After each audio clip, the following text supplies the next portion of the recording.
मुआविया ने कत्ल करवा दिया और उन पर जुल्म सितम किए जो बदरी सहाबा थे। तो दोस्तों, ऐसे शख्स को बेगुनाह बेखता कहते हुए तुम्हें शर्म नहीं आती? और पे जो खाना खिलाया जाता है लंगर वगैरह, वो खाना जायज़ है या नहीं? कुछ लोग कमेंट में ये कह रहे थे कि वो खाना अल्लाह के नाम का होता है, उस पर कुरान पढ़ा जाता है। देखें, ये वीडियो आप खुद देख सकते हैं कि ये खवातीन बता रही हैं कि ये लंगर की देख किस लिए बनवा रही हैं। मतलब आपने क्या मन्नत मांगी थी और क्या मन्नत आपकी पूरी हुई या पूरी करने के लिए कर रहे हैं आप? मेरी मन्नत जितनी मांगी थी सब पूरी हुई, छोटी से छोटी मन्नत पूरी हुई। यहाँ से खाने के लिए नहीं था, सरकार का करम इतना है कि मैं डेक बनाने आई हूँ। आप कहना चाहते हैं कि अजमेर शरीफ दरगाह से जो भी आपने मन्नत मुराद मांगी वो सारी पूरी हुई? बेटा मांगी, बेटा भी मिला मुझे, तो इसलिए आपने दरगाह शरीफ में डेक बनाने का इरादा रखा। अब मुझे आप ये बताएं कि क्या ये खाना हलाल होगा, जिसकी नीयत ये हो कि बाबा ने हमें दिया है और बाबा हमें और नवाजे, इसलिए हम ये खाना खिला रहे हैं। और ना जाने कितने लोग इस तरह का अकीदा रख के ये लंगर बनवाते हैं, जबकि अल्लाह ताला ने कुरान में ये वाज़ेह फरमा दिया है कि वो खाना मत खाना जिस पर अल्लाह के अलावा गैरुल्लाह का नाम लिया गया हो, और उसके तकर्रुब के लिए भी, यानी ये नियत हो कि फला बाबा ने मेरा काम बना दिया इसलिए मैं ये खाना खिला रहा हूँ, और अगर वो मेरी और मदद करेंगे तो मैं और खिलाऊंगा। नबी सामीन हज़रात, अस्सलाम वालेकुम। दोस्तों, कैसे हैं आप? उम्मीद करते हैं कि आप सब खैरियत से होंगे और हम भी खुदा के फजल करम से सब खैरियत से हैं। तो दोस्तों, जैसा कि हम आपको एक वीडियो दिखाने जा रहे हैं, आप उस वीडियो को पूरी ध्यान से देखना और सुनना, और फिर उसके बाद हमारी बातें ध्यान से सुनना।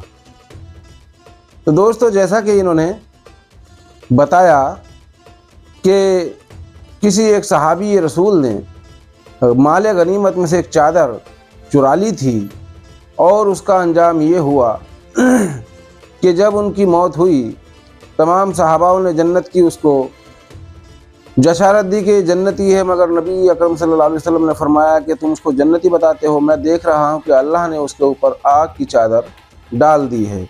वो किस लिए? कि उसने माल गनीमत में से एक चादर चुरा ली थी। तो दोस्तों, जिसने एक चादर चुराई माल गनीमत में से, उसके ऊपर अल्लाह ने आग की चादर डाल दी।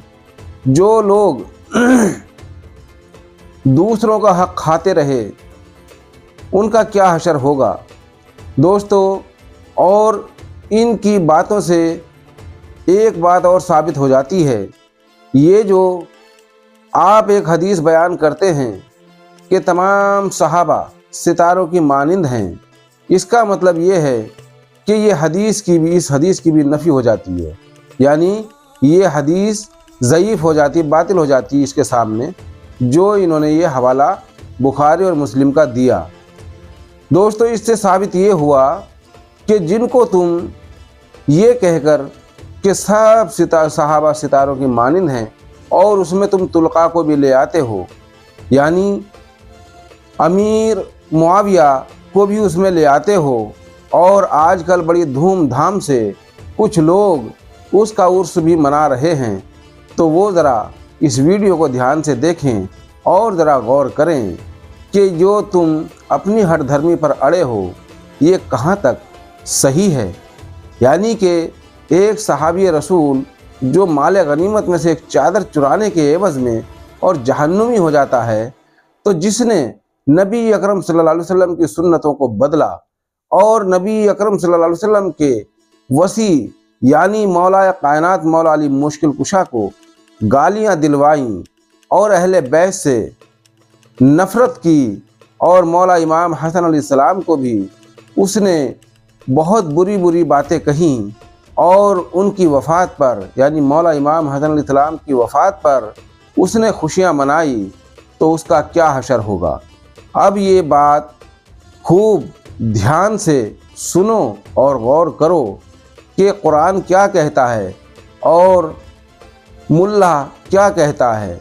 यानी हम सभी को नहीं कह रहे हैं, बाकी कुछ मुल्ला जो अपनी हर धर्मी पर अड़े हैं और मुआविया को बहुत बढ़ा चढ़ा कर पेश कर रहे हैं, और यहाँ तक कह रहे हैं कि बेखता बेगुनाह हज़रत मुआविया। अरे बेशर्मो, इतनी तो हया करो कि वो बेखता बेगुनाह कैसे हो गया जिसने अहले बैत पर जुल्म व सितम किए हों और तमाम सहाबाओं पर जुल्म व सितम किए हों, और उसने जो जब तक वो गवर्नर रहा, जब तक उसने कोई टैक्स का पैसा हुकूमत को नहीं दिया, 25 साल तक वो सारा टैक्स का पैसा खाता रहा, वो बेगुनाह कैसे हो सकता? कितने गरीबों का हक मारा, इतने गरीबों का, मिस्कीनों का हक मारने वाला बेखता बेगुनाह कैसे हो जाता है? और दूसरे, जब बात आती है सहाबाओं की तो मुआविया इब्न अबी सुफियान को कहते हो कि साहब उनके बारे में बुरा भला ना कहो, वो सहाबी रसूल हैं। तो दोस्तों, मैं आज आपसे एक बात पूछना चाहता हूँ, मोहम्मद बिन अबू बकर रज़ी अल्लाह अन्हु क्या सहाबी रसूल नहीं हैं? हज़रत अबू बकर सिद्दीक़ रज़ी अल्लाह अन्हु के बेटे हैं मोहम्मद बिन अबू बकर रज़ी अल्लाह अन्हु। उनके साथ मुआविया ने क्या सलूक किया था, ये तुम्हें याद है या याद दिलाएं? यानी उनको उसने जिंदा गधे की खाल में जलवा दिया था, यानी मार पिटवा कर और गधे की खाल में भरकर आग लगवा दी थी। उनका जिक्र क्यों नहीं करते हो? क्या वो सहाबी रसूल यानी कि हुजूर पाक सल्लल्लाहु अलैहि वसल्लम के सामने पैदा हुए और मौला कायनात अली मुश्किल कुशा से इतनी मोहब्बत रखते थे, तो क्या वो मतलब सहाबी रसूल हैं या नहीं हैं? और उनके ऊपर जो जुल्म सितम मुआविया ने किए उसको क्यों नहीं याद दिलाते हो इस उम्मत को? क्या वो सहाबी रसूल जिनको मुआविया ने कत्ल करवा दिया और उन पर जुल्म सितम किए, जो बदरी सहाबा थे, तो दोस्तों ऐसे शख्स को बेगुनाह बेखता कहते हुए तुम्हें शर्म नहीं आती? और जब बात आती है बाग़ फिदक की तो खातून जन्नत सैयदा मासूमा फातिमातुज़ ज़हरा सलामुल्लाहि अलैहा, जिनकी पाकी की गारंटी अल्लाह ने खुद ली है और वो तय्यब व ताहिर हैं, मासूमा हैं, उनको ख़ता पर बता देते हो और सहाबी रसूल को हक़ पर बता देते हो।